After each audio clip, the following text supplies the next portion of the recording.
This video contains spoilers. Hello everyone, my name is Cherie, and today I will be discussing the screenplay for 1917. 1917 was written by Sam Mendes and Christy Wilson-Cairns. The script is 117 pages. It is a ticking clock script, and that's a commonly used device in order to create intensity. Your character has to do something in a certain amount of time or catastrophe happens. This screenplay has the perfect story structure of the stages of the hero's journey. So I'm going to be analyzing it in terms of the hero's journey. The movie opens on Lance Corporals Schofield and Blake, and they are given a mission on page 9. That's the call to adventure.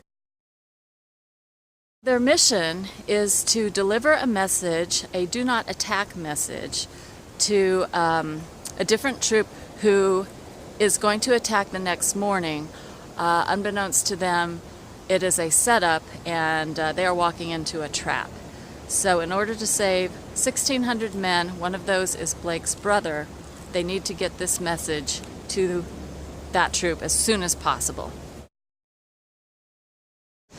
After every call to adventure, there is the refusal of the call, and Schofield expresses his concerns. He also suggests maybe they should leave at night. Blake's not having it because his brother is part of the troop that might die if they don't get the message to them before the next morning. Crossing the threshold into the new world, and that happens on page 24, where they actually cross over into no man's land. And then this is the beginning of Act 2, where there are tests, allies, and enemies.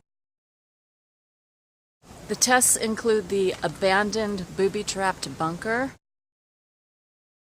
The allies in this case are Blake, because Schofield is the protagonist of this story, the live cow and the fresh milk that came from the live cow, Captain Smith and his company, and Laurie, the French woman who tells Schofield how to get to the woods.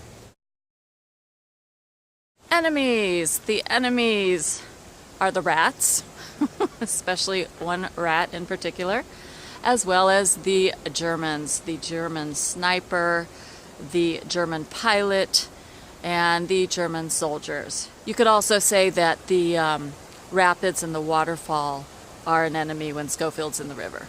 Next is the approach to the innermost cave. I have that as the demolished city of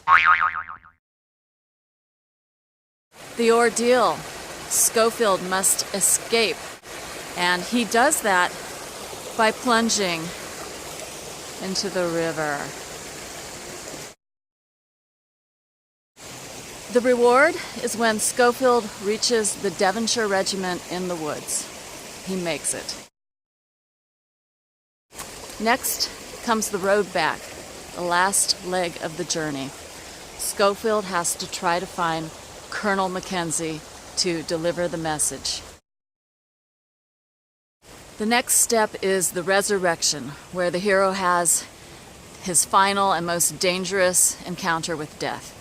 And in this case, it's when Schofield has to run out of the trenches in full view in no man's land, 300 yards, so he can get to the colonel. And finally, the return with the elixir. Schofield makes it to the colonel, gives him the message, and the attack is called off. So those are all the story beats that follow the hero's journey structure in the movie, the screenplay, 1917.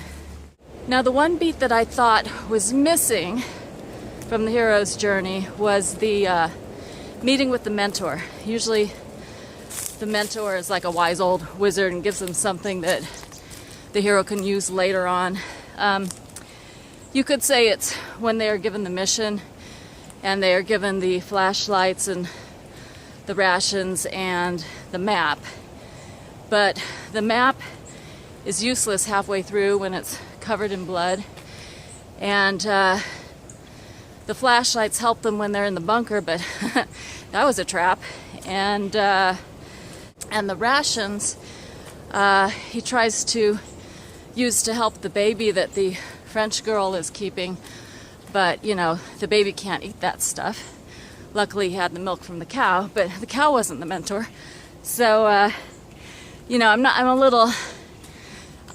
really am not sure that, you know, that beat was used in this film. If you have ideas about the meeting of the mentor scene, please feel free to write them in the comments below. And I want to thank you for joining me for this dissection of the screenplay for 1917. It's a really great script. Made me cry a few times. And yeah, it's a great one to read if you're interested in reading screenplays. Thank you for joining me. I will see you in the next video. Bye.